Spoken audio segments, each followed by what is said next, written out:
Hello, everybody, and welcome to my studio and our next free class on my YouTube channel. I'm so happy you're here, so happy that we get to tangle together. Even though it is via technology, I'll take it, and I'm very happy you're here.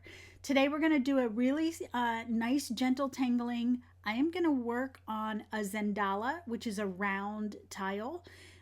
You can work on any size round tile that you want. You can work in a journal, you can work on square. It doesn't matter what the paper is, and it doesn't matter what the pen is. The most important thing is that you just get a moment to breathe, to make some pen strokes, to have some relaxation, to tangle, and to just have this nice creativity together. So before we start, I want to just do a moment of gratitude and honor our Zentangle and mindfulness practice. It just grounds us to the moment, grounds us in our seat. So just go ahead and take a deep breath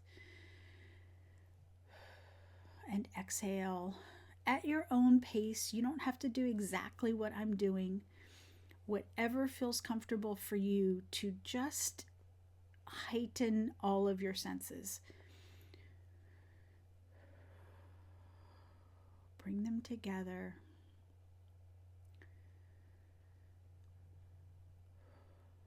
Setting aside what is causing you stress or worry or tension.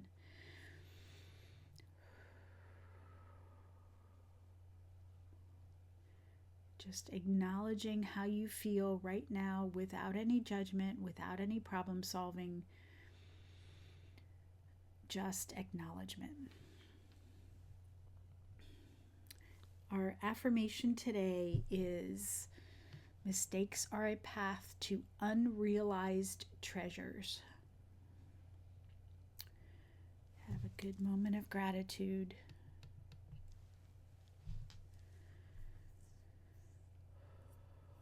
Pause the video if you need longer, and when you're ready, come on back.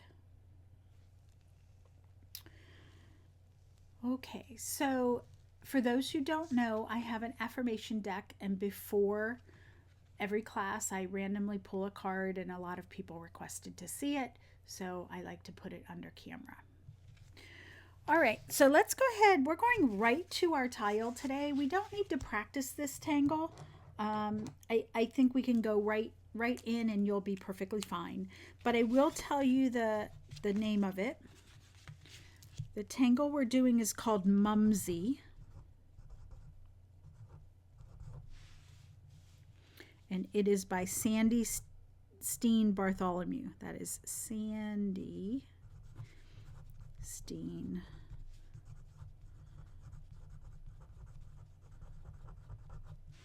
Sandy Steen Bartholomew. Great artist and tangler. Okay, so we're going to start this right in the center. I want to remind everybody, if this is the first class that you're doing on my YouTube channel, I'm going to go at my own pace for the length of the video. If you want to slow down or speed up, you can adjust the video or pause the video, whatever you need to do. But I'm just going to go at a medium speed and not have a lot of breaks in there. I'm just going to keep things moving along. So what you do with Mumsy, I'm going to use my 05 micron. Again, what you use is up to you. And my 05 is a little bit older, so it's probably acting like an 03 right now. In the center of your tile, you're going to make kind of a wavy shape. So here's how it goes. You're going to go up and over and then down, and it's not a star, and you can see I'm already going off center, which doesn't matter. It's not a star. It's not points. It's just this little amoeba, if you want to call it that. Okay. And if you are off center, it won't matter. Trust me, it won't matter. I think this would look cool, actually asymmetrical, but that's okay. All right, so what we're going to do is in between each of those little pointy things or rounded things that you have, we're going to put a little petal. So here's what I want you to think about when you're drawing these petals. Imagine this coming in. If it were to come to a point, it would end right here. And that's going to be really important as you tangle this whole tile. Turn your tile.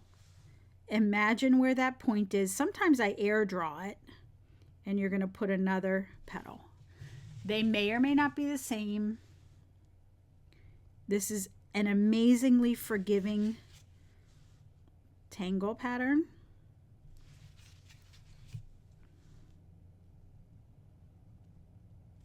Okay, so we have our first layer of petals. Okay, your second layer of petals is going to go in between, and we're going to make them a little bit taller. And again, I'm always imagining that these side pen strokes would continue into a point. So here I'm going to narrow them just a little bit instead of going really wide. Again, super forgiving. This is a great relaxation tangle. I had not tangled it before, and I'm very excited about it. So that's where we are at the moment.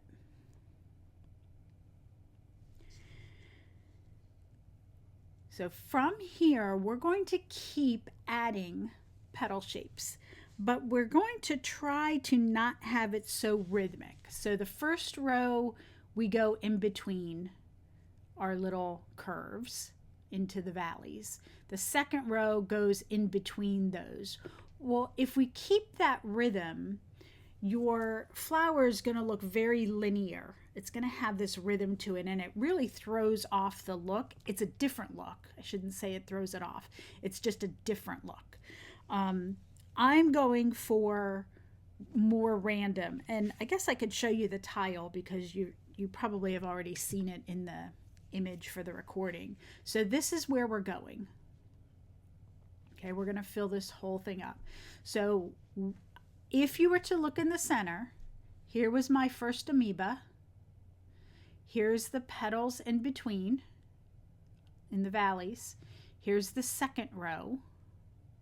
Okay, but if you continued in that rhythm, you'd have petals going straight in this direction, straight in this direction, and it would look a little less like a flowery layered thing. Notice that they get more random as you go out to the edge. They also get to be bigger. So those are the two tips that I have. All right.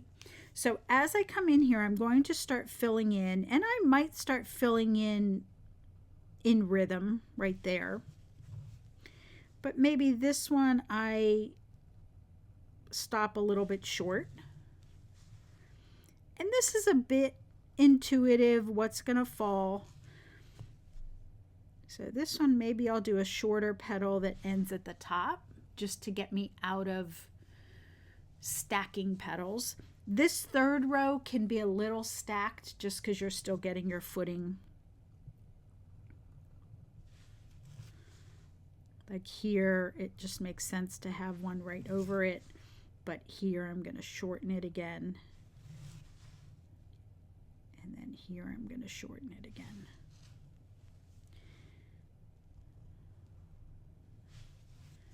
And sometimes I'll skip a space and I'll go here. Not really liking that, but it'll be fine. And then I'll do this.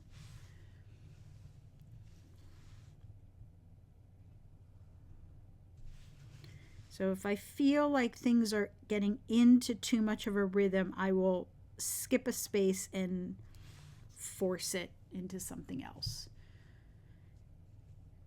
And you're just going to keep going. So I want to show you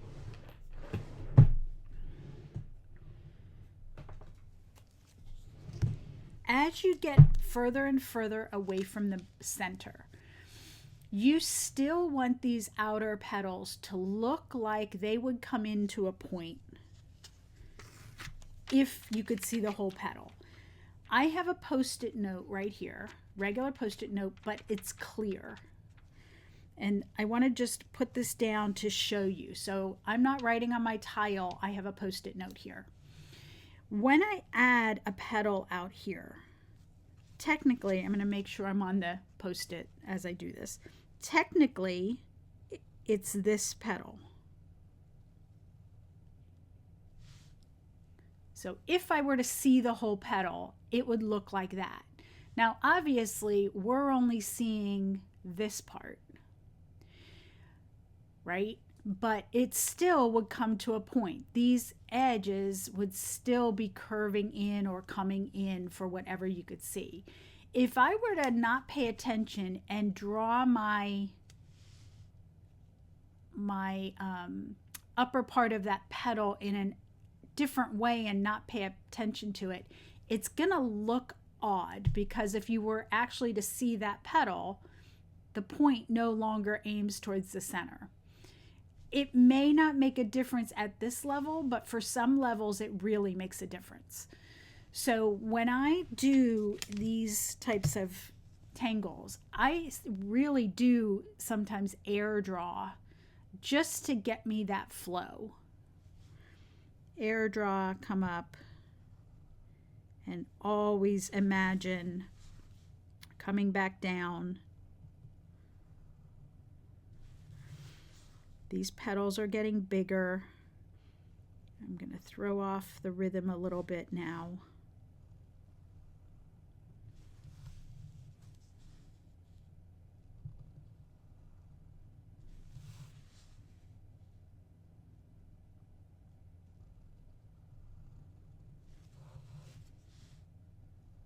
And like I said, it's a very forgiving tangle. You just want to pay attention to always making those petals look like they come to the center. And you can see what I'm talking about right here. So I wasn't paying attention, and I've got 3 petals stacked right on top of each other. If you can imagine that if you had that all the way around, it really changes the look of the tangle. So I wasn't paying attention, ended up with that in one spot. Gonna work with it, no big deal. But I'm going to try to be a little bit more conscious. Like maybe this one I'll go here and then come in here. So petal and turn.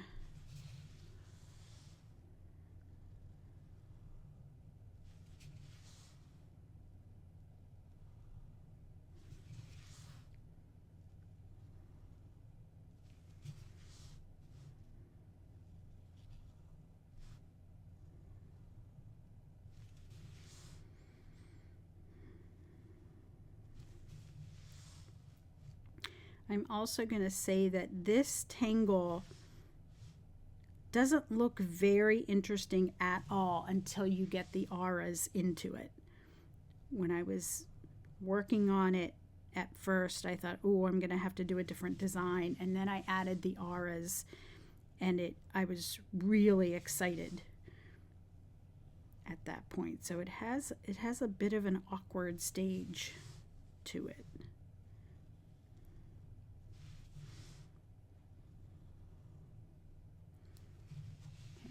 As I get to the edge, these petals are larger.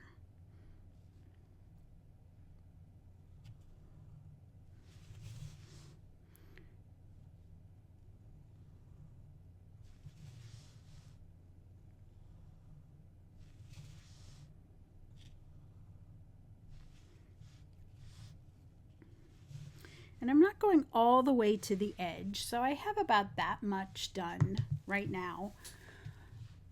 So I'm going to fill in and round out that edge just a little bit, but now you can really just come in and put almost like a C curve just there, or maybe just a little petal. You don't really have that full petal like we were doing before. You're just finishing off the edges.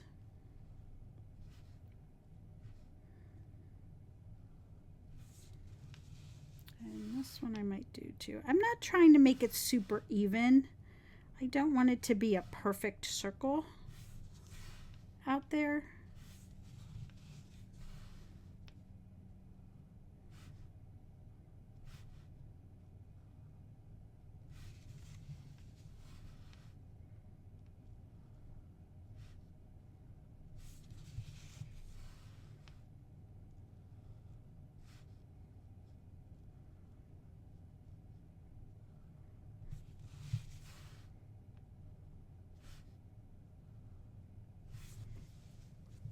I think that's good enough. So you could see I let the edge of this be a little bit in and out. I didn't try to make it a perfect orb. Okay, so that's the structure of Mumsy. Again, pause the video if you're still working. No worries. Please enjoy your tangling. Okay, so what we're going to do is we are going to aura every one of those sections. I'm going to stick with my 05, and I'm just going to come in and do a loose aura. So these are not perfect auras. You want this to have a little bit of energy. And when I say energy, I mean, we don't want it to look mechanical. We want to embrace the pen stroke of a human being instead of mechanical. So I truly come in and just let it flow. How many auras you get in each petal doesn't matter. I think about the spacing. I can maybe squeeze one more in there. So this one had 2 auras, this one had 3. It won't matter. And you're just going to aura all of these sections, and you're going to see how the pattern just really comes to life. It surprises me every time.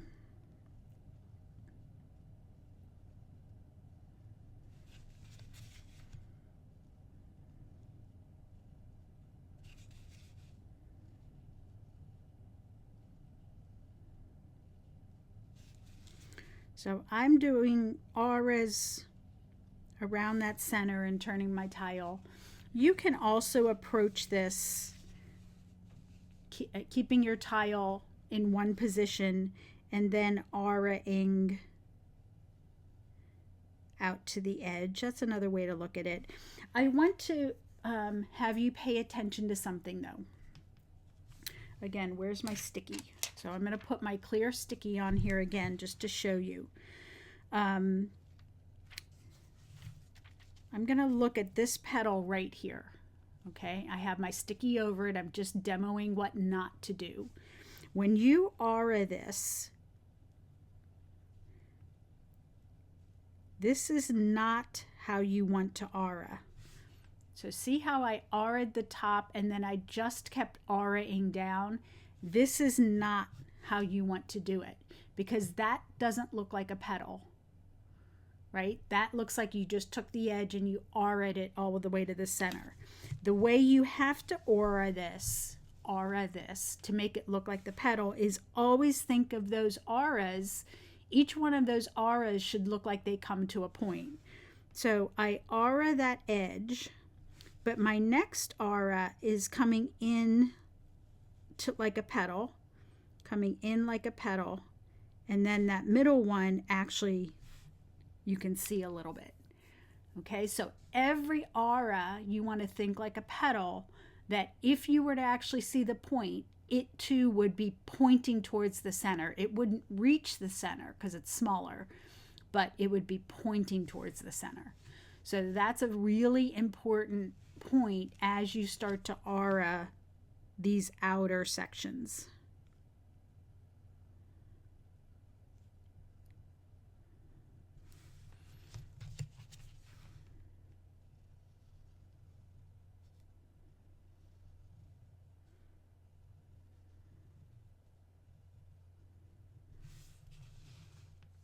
you can see this one got a little bit straight. It really should come in a little bit. So each aura tapers at the bottom.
You could say, look at the difference just with auras, how much this flower comes to life.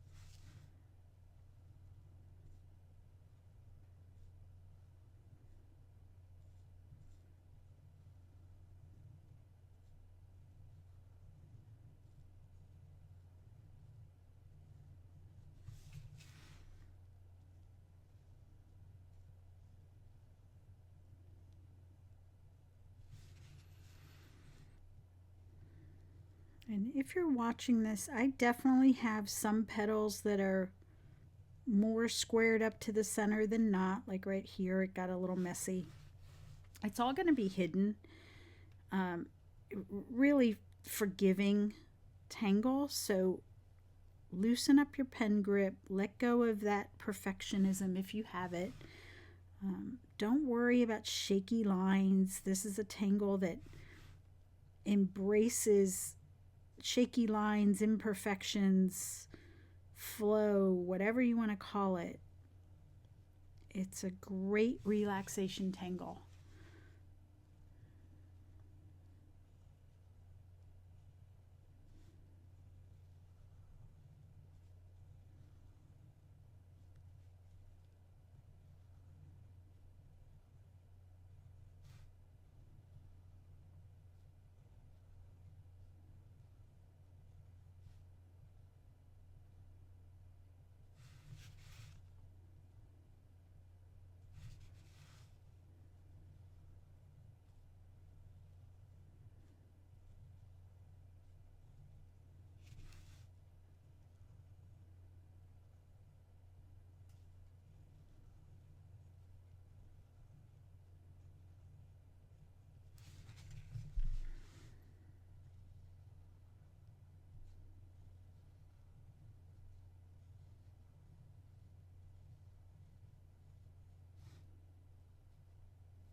right.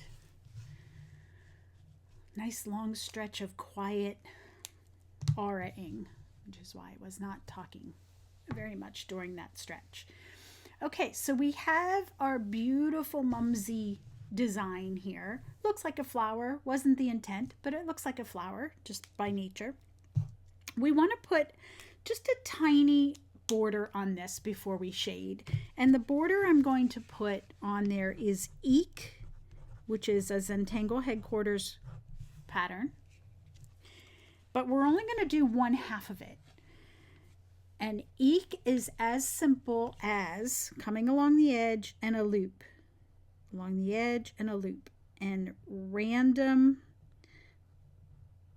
heights of that loop. Now, same as before, I'm going to get my magic sticky out. This is working really well today. I'm going to put my sticky down. If you are not careful and if you do not turn your tile, as you do this and come along, your loops tend to point at odd directions. And sometimes I will end up with that. Okay? And then when I turn my tile, it doesn't look right. It just kind of looks a little bit all over the place. So I like to do 3 or 4 loops, turn my tile, and then I always have that loop point towards the center, and then I'll turn my tile again. And for me, that rhythm is also part of the relaxation. The other part of this is that your hand has memory when you make a pen stroke. So the more you could keep your hand in an easy position with a loose pen grip and turn your tile so that your hand does the repetitive motion, even though my loops are different sizes, it's that repetitive motion that it's used to without torquing too much to try to get the angles and all of that stuff. So I turn my tile to get my hand in that position of a beautiful, just a rhythmic loop.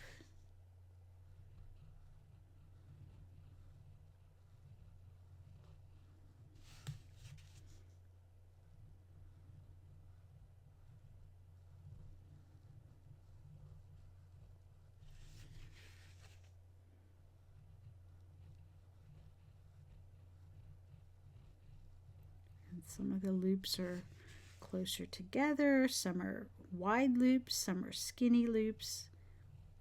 No judgment.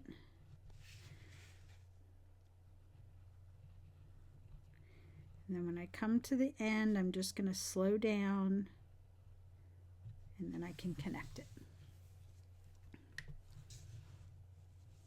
All right, so there's our tile. Let's go ahead and get some shading on Mumsy. I'm going to use my regular Zentangle pencil. It's really short right now, so I have it on a pencil extender. I'm going to get a horizontal grip, which for me is holding it between my 2 fingers and just wrapping around my fingers and thumb towards the end. So I'm very horizontal on the pencil point, very horizontal. I'm going to just do soft circles in the center. We're going to lay down all the graphite, and then we'll come back and smudge it with our tortillon. So I do a little bit in the center. I'm going to do soft circles all the way around that center amoeba, because I don't really have another better word for it. So I'm just doing soft circles, and then I'm going to let my tortillon do the work for me. Okay, soft circles. The other thing that I do is I always take the point of my pencil towards the darkest area that I want. So instead of coming in and putting graphite out here, and notice how my pencil point, I want to shade the edge of right here, but my pencil point's pointing away from it. Your pencil point is the darkest, hardest point of your graphite. And that's where I want to try to fade it off. So I like to take that point towards the area that I want to be darkest. Admittedly, sometimes I get lazy, but that's the goal most of the time. So now I'm going to look at the next row of petals, and pretty much I am going to put graphite around all of the petals, and that's going to give us our layering. Now, you'll hear me say tight shading. That's just my own made up terminology. Tight shading to me means that you can put graphite down, but you don't have a lot of space to blend it in a long stretch. It means you can put graphite down, and when you blend it, you only have a little bit of space to blend it. You need to get in and get out and get it faded off quickly, because you just don't have to have a lot of space. And you don't want to lose the highlight, because remember, when you shade, you need contrast. You need the darks and the lights, and they both work as a team. So if you ever hear me say tight shading, that just means that you have to watch how far you blend out your graphite. So in the center here, when we blend this out, there's a couple areas where you might have tight shading. You won't be able to blend it super far. So I'm just working my way around. And I guess I can go all the way out to the edge, because all of these petals, wherever there's overlap of a petal, it's going to have shading.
There's an aura that I missed.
Then I'm just going to take my tortillon and I'm going to blend out all of that shading.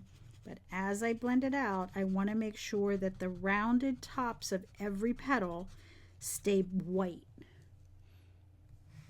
The base of each petal is going to be dark. So like right here, this is what I mean by tight shading. This petal right here has shading at the bottom, but I can't blend this out really far because I need to keep the top of that petal white. So I need to keep my shading tight.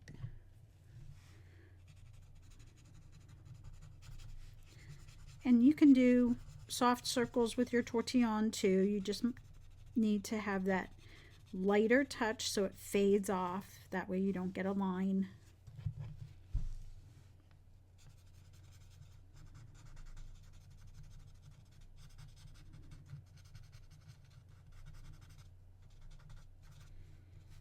If you're interested in more detailed shading tips, tricks, shading with multiple different things, watercolors and graphite and paints and all that stuff, you can go to my Teachable School,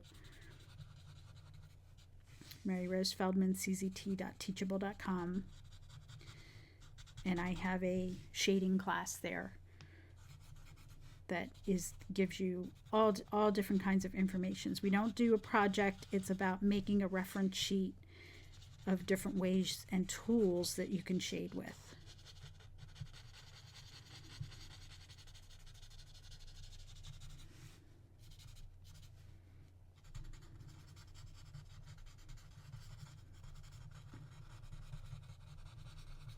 And if you're watching this in December 2025, for the rest of the year, I'm offering 15% off in my Teachable School. You can use the code 15thanks. I'll write that down.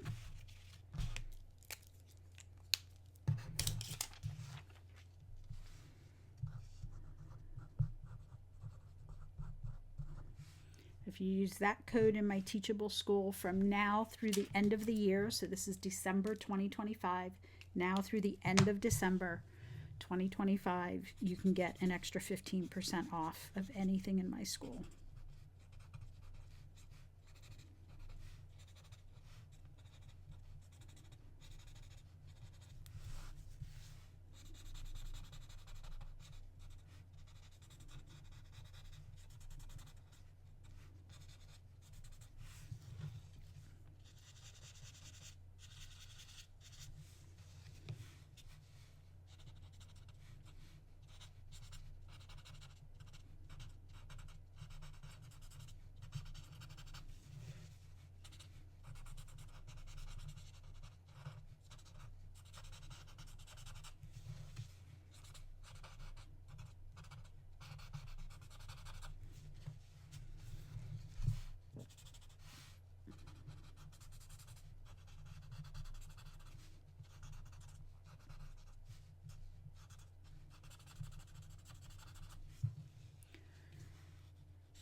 So in these classes, I'm keeping the accents and the details and all of those things pretty simple.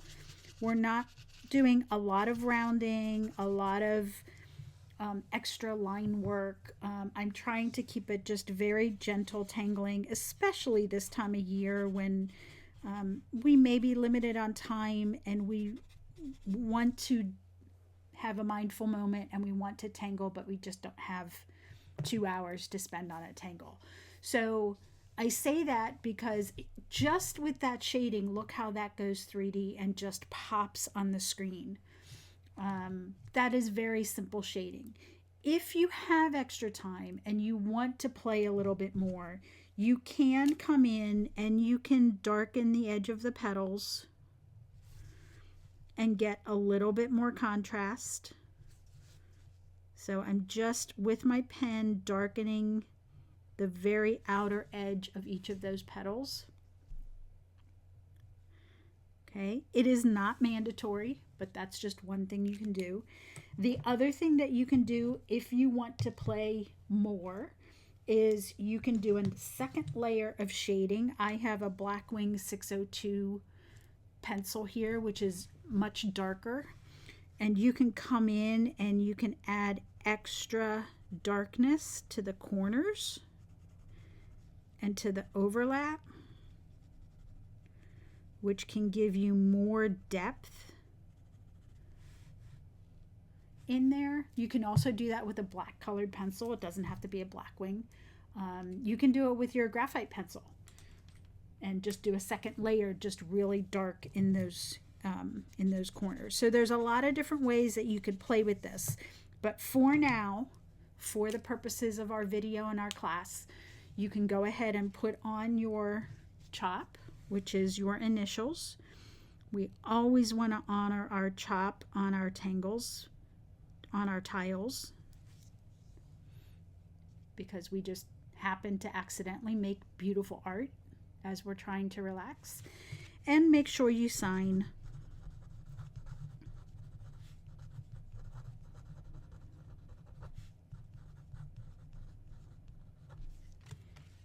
And there we have our Mumsy tile for today.